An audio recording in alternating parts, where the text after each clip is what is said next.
نحمده ونصلي على رسوله الكريم اما بعد فاعوذ بالله من الشيطان الرجيم بسم الله الرحمن الرحيم رب اشرح لي صدري ويسر لي امري واحلل عقدة من لساني يفقهوا قولي۔ نبی صلی اللہ علیہ وسلم جب کوئی دعا خود کرتے یا اپنی امت کو دعا کرنے کے لیے کہتے یا ان کی رہنمائی کرتے فهو يحث، تو وہ ان کو ابھارتے تھے، مع الاستعانۃ باللہ وطمع فی فضلہ، اللہ تعالیٰ کی مدد طلب کرنے اور اس کے فضل کی امید رکھنے کے ساتھ ساتھ کس چیز پر ابھارتے تھے؟ علی الجد والاجتہاد فی التحقق لحصول ما یدعو بحصولہ، محنت اور کوشش پر ابھارتے تھے جس چیز کے حصول کے لیے دعا کر رہے ہیں اس چیز کو واقع ہونے پر، یعنی وہ چیز حاصل ہو جائے، واقع ہو جائے۔ والتخلی اما کان یدعو لدفعہ لأن الدعاء مقارن للعمل، اور خالی ہونے سے جس چیز کی طرف وہ بلاتے تھے اس کو دور کرنے، یعنی کہ محض دعا نہیں بلکہ اس کام کے کرنے کے اوپر بھی ابھارتے تھے، کیونکہ دعا جو ہے وہ عمل سے ملی ہوئی ہے۔ فالعبد یجتہد فیما ینفعہ فی الدین والدنیا، تو بندہ اس چیز کو جو اسے دین و دنیا میں فائدہ دیتی ہے اس کے لیے کوشش کرتا ہے، کیونکہ نبی صلی اللہ علیہ وسلم نے کوشش پر ابھارا ہے، یعنی دعا اور کوشش ساتھ ساتھ ہوتے ہیں، یہ مفہوم ہے۔ یہ تخلی کا کیا مطلب؟ خالی کر لینا۔ اما کانا یدعو، دعا کرتا ہے، لدفعہ، اس کو دور کرنے میں، ٹھیک ہے، یعنی کسی مشکل کے دور کرنے میں۔ دیکھیے جب ہمارے اوپر کوئی پریشانی آتی ہے تو عام طور پر ہم کیا کرتے ہیں؟ یا تو بالکل گمسم ہو جاتے ہیں، کوئی بات نہیں کرتے، یا پھر ہم کیا کرتے ہیں؟ ایک دوسرے سے صرف بیٹھ کے باتیں کرتے رہتے، دل بہلاتے رہتے ہیں، یعنی غم بھلانے کے لیے دل بہلاوے کے سامان کرتے رہتے ہیں۔ کبھی وہ آ گیا، کبھی وہ آ گیا، اس نے آ کے زخم ادھیڑا، اس نے آ کے ہرا کیا، اس نے آ کے پھر وہی بات کی، پھر وہی بات، پھر ادھر ادھر بات ہوئی۔ کدھر دیکھ رہی ہیں آپ؟ دل نہیں لگ رہا تو باہر چلیے۔ تو اس سے نقصان کیا ہوتا ہے؟ یعنی اگر مثلاً کوئی بیمار ہو گیا ہے یا کوئی فوت ہو گیا ہے تو عموماً کیا ہوتا ہے کہ ہم صرف مرنے والے کے قصے کرتے رہتے ہیں یا بیمار کی باتیں کرتے رہتے ہیں۔ جتنی چاہیں باتیں کر لیں، اس سے دل کو اطمینان ہوگا یا دل مزید دکھی ہوگا؟ اس کو اگر ریپلیس کر دیا جائے اللہ کے ذکر سے، صرف ذکر سے نہیں، ذکر کی کثرت سے، تو پھر کیا ہوگا؟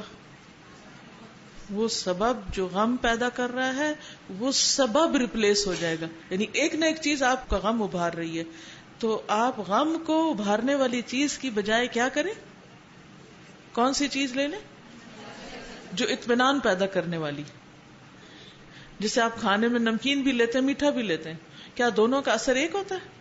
ایک نہیں ہوتا۔ تو اگر آپ کو نمکین نقصان دے رہا ہے تو آپ میٹھا لے لیں، ٹھیک ہے۔ اور خصوصاً جب مرچیں کھا لیتے ہیں تو پھر کیا کرتے ہیں؟ اس کے بعد ایسی چیز لیتے ہیں جس سے اس کا ازالہ ہو۔ ہم کیا کرتے ہیں؟ غم کے بعد وہ باتیں کرتے ہیں جس سے غم میں اضافہ ہو، نہ کہ ازالہ۔ یہاں یہی ٹیکنیک بتائی جا رہی ہے کہ غم کے ازالے کے لیے سبب کو ریپلیس کر لیں۔ جس چیز سے غم بڑھ رہا ہے اس بات کو، اس یاد کو چھوڑ کر اس کی یاد اختیار کریں جو آپ کا غم دور کر دے۔ اور وہ کسی انسان کی یاد ہرگز نہیں ہو سکتی، وہ صرف اللہ کی یاد ہے، اللہ کا ذکر ہے، اور اس کی جتنی بھی قسمیں۔ نبی صلی اللہ علیہ وسلم کا طریقہ کیا تھا؟ جب آپ پر کوئی غم آتا تھا تو آپ کیا کرتے تھے؟ سب سے پہلا کام مسجد کی طرف دوڑتے تھے، نماز پڑھتے تھے، اللہ کی مدد مانگتے تھے۔ یا ایھا الذین آمنوا استعینوا بالصبر والصلاۃ۔ ہم میں سے کتنے لوگ ہیں جو غم کے وقت یہ فارمولہ اختیار کریں؟ ہمارا حال تو یہ ہے کہ ہم فرض نمازیں بھی چھوڑ کے بیٹھ جاتے ہیں، کہاں سے اللہ کی مدد آئے گی؟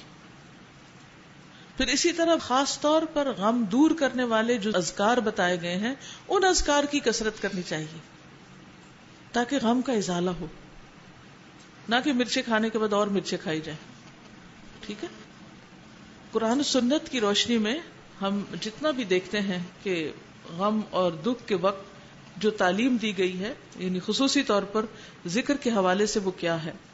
سورۃ الانفال میں کس جنگ کا ذکر ہوا ہے؟ جنگ بدر کا ذکر۔ اللہ سبحانہ و تعالیٰ نے مشکل وقت تھا جنگ بدر کا وقت، اس وقت مسلمانوں کو کیا سکھایا؟ یا ایھا الذین آمنوا اذا لقیتم فئۃ فاثبتوا واذکروا اللہ کثیرا لعلکم تفلحون. اے لوگو جو ایمان لائے ہو، جب کسی گروہ سے تمہارا مقابلہ، پہلی فارمل جنگ تھی مسلمانوں اور مشرکین کے درمیان، تب ان کو طریقہ بتایا جا رہا ہے کہ جنگ کیسے لڑنی. سب سے مشکل ترین سچویشن ہوتی ہے نا جنگ کے وقت. میرا خیال ہے آپ کو فوکس کرنے کی عادت نہیں. اب آپ کو میں نے دیکھا تو میں لازماً اٹھاؤں گی، مائنڈ نہ کیجیے گا، پہلے سے وارننگ دے رہی ہوں. ٹھیک ہے؟ آپ کو پتا نا میں آپ سے بات کر رہی ہوں، تو اگر آپ کی توجہ نہیں ہو سکی کہ میں بار بار ڈسٹریکٹ ہو رہی ہوں آپ سے، تو پھر آپ کو اٹھنا پڑے گا یہاں سے. جی، تو اس میں آپ دیکھیے کہ پہلی جنگ ہو رہی تھی، اور پہلی جنگ میں طریقہ بتایا جا رہا تھا کہ جنگ صرف ہتھیاروں سے نہیں لڑی جاتی، کامیابی صرف اوزاروں سے نہیں ہوتی، اس کے لیے اللہ کا ذکر ضروری ہے. یعنی ثابت قدمی کے علاوہ اللہ کا ذکر. وَاذْكُرُوا اللَّهَ كَثِيرًا لَعَلَّكُمْ تُفْلِحُونَ. تو سکسیس جو ہے، کامیابی جو ہے، اس کے لیے ذکر ضروری ہے. اور صرف ذکر نہیں، کیا کہا گیا یہاں؟ وَاذْكُرُوا اللَّهَ كَثِيرًا، کثرت سے ذکر، بہت زیادہ ذکر. پھر اسی طرح انڈیویجول لیول پر بھی نبی صلی اللہ علیہ وسلم پر جب مشکلات آئیں، آپ پر لوگوں نے الزامات لگائے، آپ کی بات سنی نہیں جاتی تھی، آپ تکلیف میں تھے، تو اس وقت بھی آپ کو جو تعلیم دی گئی وہ یہی تھی کہ آپ اللہ کی تسبیح بیان کریں.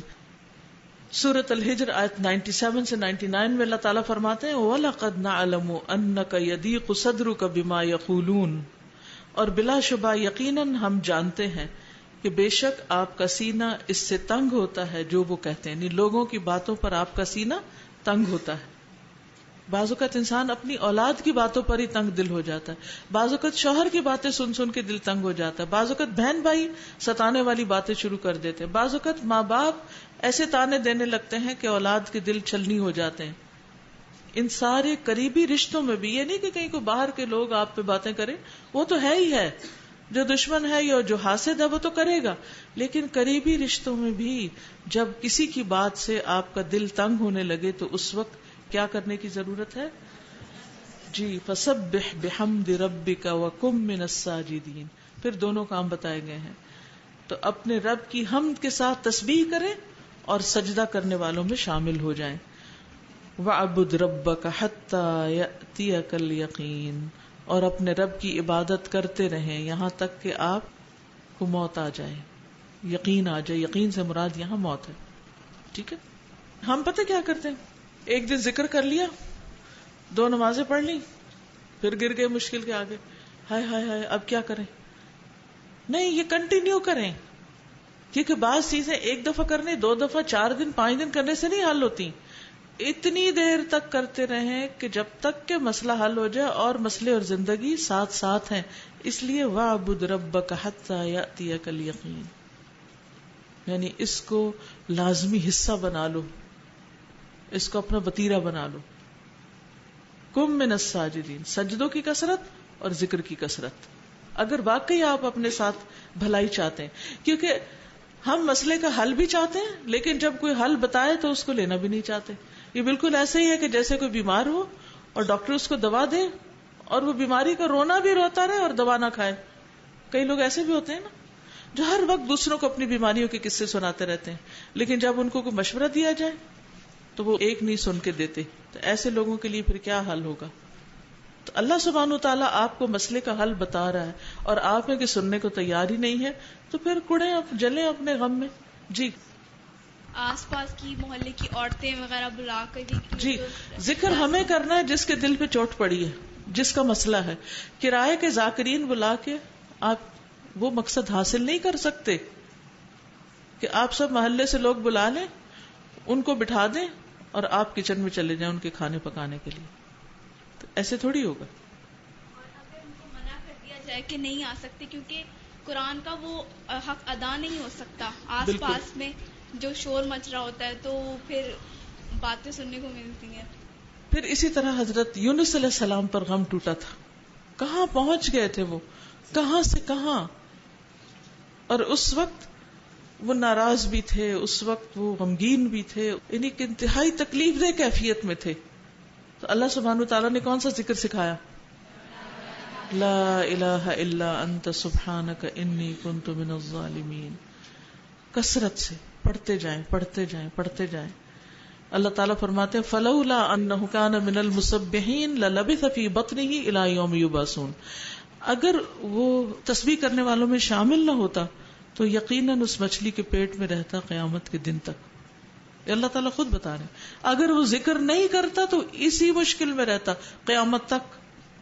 کوئی اور علاج تھا ہی نہیں, کیونکہ کس کو پکارتے وہاں, کون سنتا؟ پانی کے شور میں اور مچھلی کے پیٹ میں, سمندری جانوروں کے گھیرے میں, وہ کس کو پکارتے؟ مثلا ان کی آواز چلی بھی جاتی انسانوں تک اور وہ آ بھی جاتے تو وہ کیا کر سکتے تھے؟ ویل کو پکڑ سکتے تھے. اگر پکڑ بھی لیتے تو کیا کرتے؟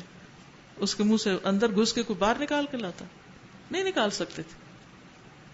تو اس لیے ہم سب کو یہ بات جان لینی چاہیے کہ کچھ تکلیفوں کے لیے ایک ہی راستہ ہے اور وہ ہے اللہ کا ذکر کا, اور اس کو پورے یقین کے ساتھ کریں. ذکر یقین کے ساتھ کہ پریشانی سے نجات دے گا.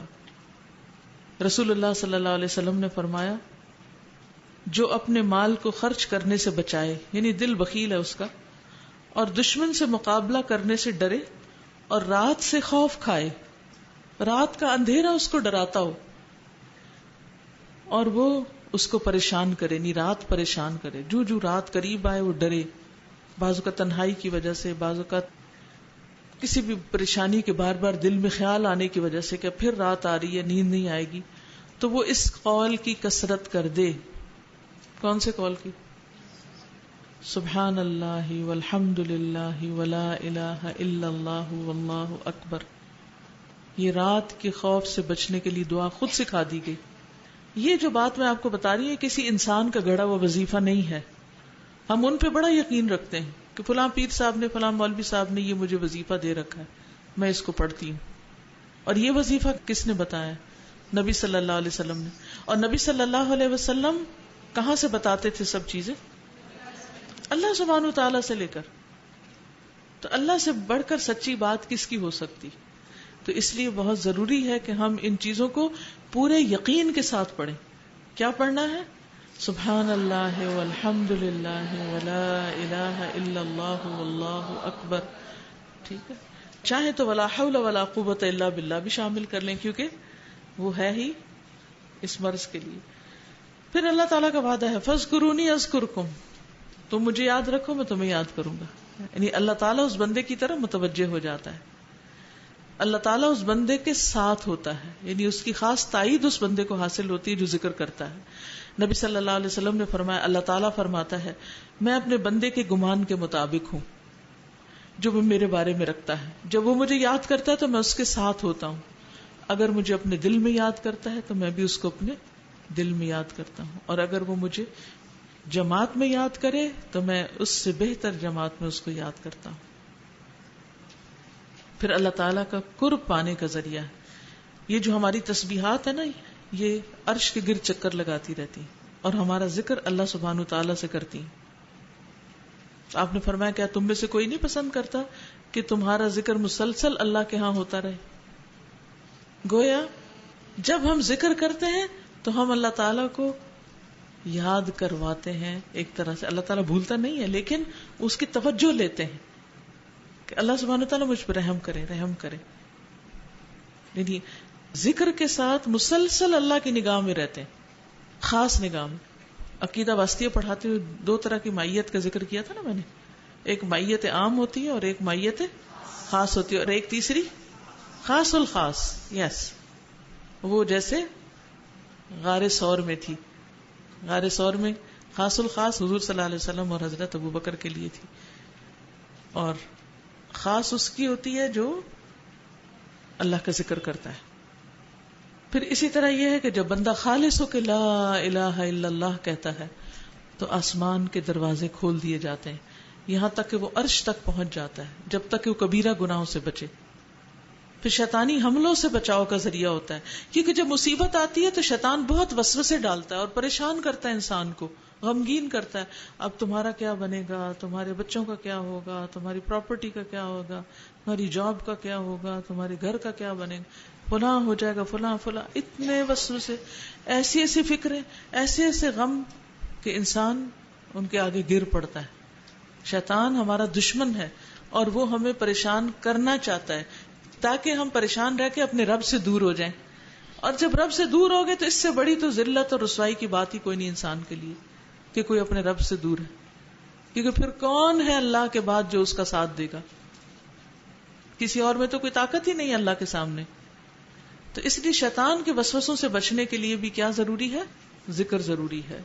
وَلَذِكْرُ اللَّهِ أَكْبَرُ، اور اللہ کا ذکر ہر چیز سے بڑا ہے. مختلف طریقے کریں نا، کہ لکھ کے لگا لیں، سٹیکرز لگا لیں، ایک دوسرے کو یاد کرائیں. میں تو عام طور پر جو بچے بھی میرے پاس بیٹھے ہوتے ہیں تو میں ان کو بھی یاد کراتی ہوں کہ آپ تسبیح پڑھیں، خالی کیوں بیٹھیں. اور بچپن میں اگر بچوں کو تسبیح کی عادت ڈال دی جائے نا تو پھر وہ بڑے ہو کر بھی انہیں بھولتی نہیں. بچپن کی عادتیں زیادہ پختہ ہوتی ہیں.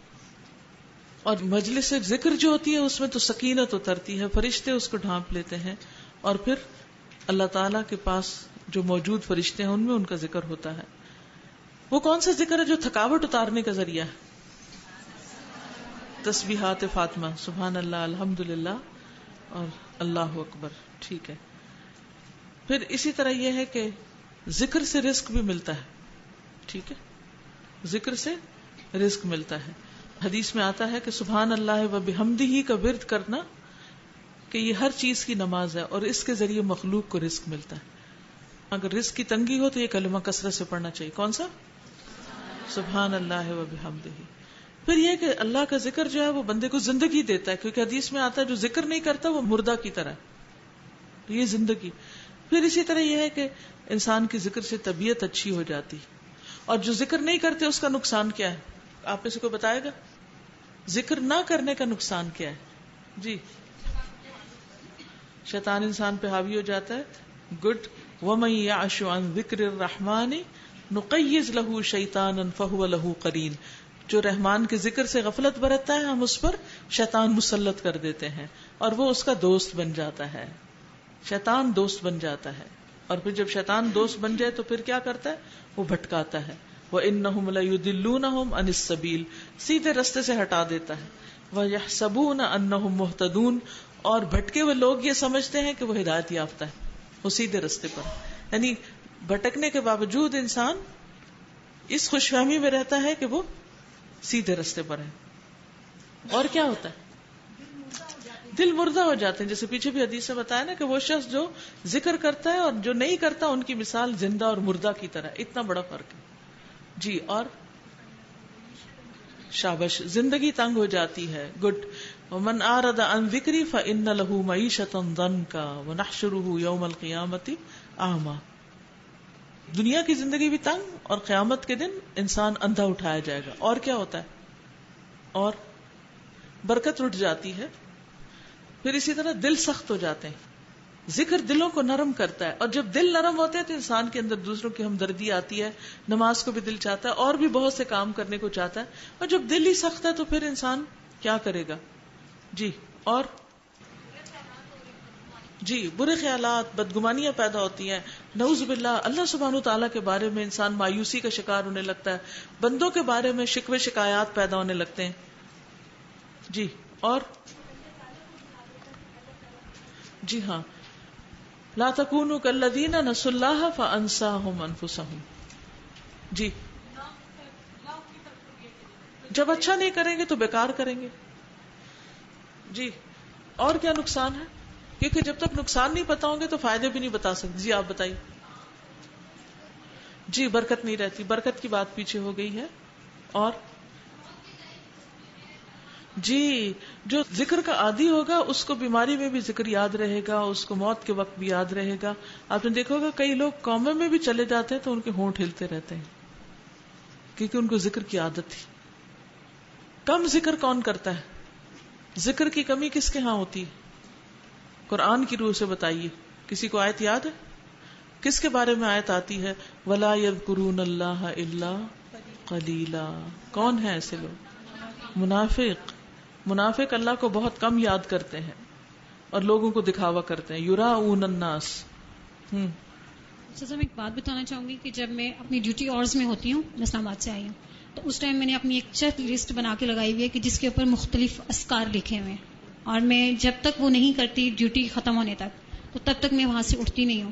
ایک ہفتے سے میں مطلب یہ کام اب نہیں کر پا رہی، کرتی ہوں لیکن پورا نہیں ہو رہا. لیکن ابھی یہ لیسن لینے کے بعد مجھے یہ سمجھ آ رہی ہے کہ شاید سستی اور کاہلی کی وجہ سے میرا یہ کام رہ گیا. یہ ایک بہت بیسٹ طریقہ ہے کسی بھی کام کے کرنے کا کہ اپنے کاموں کو اوقات کے ساتھ پابند کر لیں. ٹھیک ہے، کام، جگہ، وقت. ورنہ آپ صرف تمنائیں لے کے بیٹھے رہیں گے. کون سا کام کرنا ہے، کس وقت میں کرنا ہے، اس ٹائم کو بلاک کیجئے اور اس ٹائم میں اور چیزیں مت آنے دیں. اور جگہ بھی مقرر ہو جائے تو بہت ہی اچھا ہے. آپ کیوں کر پا رہی تھی؟ کیونکہ آپ کی جگہ بھی مقرر تھی، اوقات بھی مقرر تھے، لہٰذا مس ہونے کی بات ہی نہیں تھی. وہ سامنے ریمائنڈر بھی لگا ہوا تھا. اب کیا ہوا، جب آپ نے سفر کیا تو آپ کی روٹین ڈسٹرب ہو گئی. اگرچہ خوشخبری ہے مسافروں کے لیے کہ وہ روٹین میں جو کام کرتے ہیں وہ لکھے جاتے ہیں، لیکن بعض سفر لمبے بھی ہو جاتے ہیں، تو ایسا نہ ہو کہ زندگی بھر کے لیے پھر بھول جائے بندہ. اب کیا کرنا چاہیے، جو کام ہم کر رہے ہوتے ہیں نا، ان کاموں کو ایک چھوٹی سی ڈائری میں نے بنائی ہوئی ہے. اس میں ضرورت کی جو چیزیں سفر پہ لے جانے کی ہوتی ہیں، جو کرنے کے کام ہیں، اور جو مختلف شہروں میں مختلف کام کرنے کے ہوتے ہیں، وہ میں نے لکھے ہوئے ہیں تاکہ میں اپنے دماغ سے نکال دوں. ہر وقت انہی کی سوچوں میں نہ پڑی رہوں، ہاں یہ کرنا ہے وہ کرنا ہے. اب کیا ہوتا ہے کہ جیسے سفر کرنا ہوتا ہے تو بس وہ ڈائری دیکھی اور جو ضرورت کی چیزیں اٹھا کے وہ فوراً ڈالی، چل پڑے، کیونکہ کافی ٹریولنگ کرنی پڑتی. اسی طرح میں یہ بھی لکھ لیتی ہوں کہ دن کا آغاز کس سے کیا، پہلا کام کیا، دوسرا کیا، تیسرا کیا، چوتھا کیا، پانچواں کیا. یا تو کارڈ کے اوپر یا ڈائری کے اوپر وہ چیزیں لکھ لی. پھر موسم بدلنے کے ساتھ، یعنی سورج نکلنے اور غروب ہونے کے اوقات کی تبدیلی کے ساتھ بھی ٹائمنگ چینج ہو جاتے ہیں. تو سردیوں میں کیا چیز چلے گی، گرمیوں میں کیا چیز چلے گی، کون سی اچھی عادتیں زندگی میں ڈالی اور وہ سفروں کی وجہ سے وہ کون سی بھول گئے، کون سی چھٹ گئی، اور کس طرح ان پر واپس پلٹنا ہے. تو کرنے کے موٹے موٹے کام جو آپ اپنی زندگی میں اچھے کام کرتے ہیں نا، مثلا تلاوت کرتے ہیں، صدقہ کرتے ہیں، ذکر کرتے ہیں، کوئی اور اسی طرح کے آپ اچھے کام کر رہے ہوتے ہیں، ایکسرسائز کرتے ہیں، تو ان سب چیزوں کو آپ لکھ لیں. اور جہاں کہیں ہو آپ اپنی چیک لسٹ بنا کے خود سوچیں کہ میں یہ کام کر رہی ہوں یا نہیں کر رہی. ٹھیک ہے. اور سر ایک اور چیز کہ اس رمضان میں ایک اور ایسا مطلب ہوا کہ ہم نے ایک ایسی چیک لسٹ بنائی تھی ہمارے کچھ سٹاف نے مل کے، کہ جس کے اوپر تراویح سے لے کے نماز، ہر چیز ہم نے ترجمے کے ساتھ قرآن کو پڑھنا. ایون کہ جب ہمیں چھٹیاں ہوئی تو ہم نے سب نے اپنی لسٹ چیک کی کہ کتنا کام ایسا ہے جو کیا ہے اور جو نہیں کیا، پھر خود ہی ریمائنڈر ملتے رہے اس چیز کے لیے. بالکل. یعنی آپ دوستوں کا ایک گروپ بنا سکتے ہیں کہ جن کے ساتھ مل کے، اب تو کہ واٹس ایپ پہ چیٹ گروپ بنے ہوئے ہیں اور اسی طرح کی، کہ جو ایک دوسرے کو یہ ریمائنڈر دیتے رہے. مثلا میرے پاس ایک گروپ ہے، اس میں کیا ہوتا ہے کہ ہر روز دعائیں پوسٹ کر دیتے ہیں کہ دعاؤں کو یاد کر لیں، اور وہ جتنی دعائیں ہوتی جاتی وہ ایڈ کر کے وہ نئی پوسٹ آ جاتی. اب کیا ہوتا ہے کہ جب صبح دیکھتے ہیں تو اس میں وہ دعائیں آئی ہوتی ہیں، مس ہی نہیں ہو سکتی. جتنے بھی لوگ، 200 لوگ ہیں اس گروپ میں، وہ 200 کے 200 کیا کر رہے ہوتے ہیں، وہ کھڑے کھڑے بھی وہ ساری دعائیں پڑھ لیتے، وہ دعائیں مس نہیں ہوتی. پھر وتواصوا بالحق وتواصوا بالصبر. اب کیا ہے، ہمیں بھی کیا کرنا چاہیے، اوقات مقرر کرنے چاہیے، ایک دوسرے کو یاد دہانی کرانی چاہیے، کیونکہ کچھ کام تو کرنے ہی کرنے ہیں نا. اکیلے نہیں کر پاتے تو کوئی اور ہمیں ریمائنڈر دینے والا ہو. ٹھیک ہے. وآخر دعوانا ان الحمد للہ رب العالمین. السلام علیکم ورحمۃ اللہ وبرکاتہ.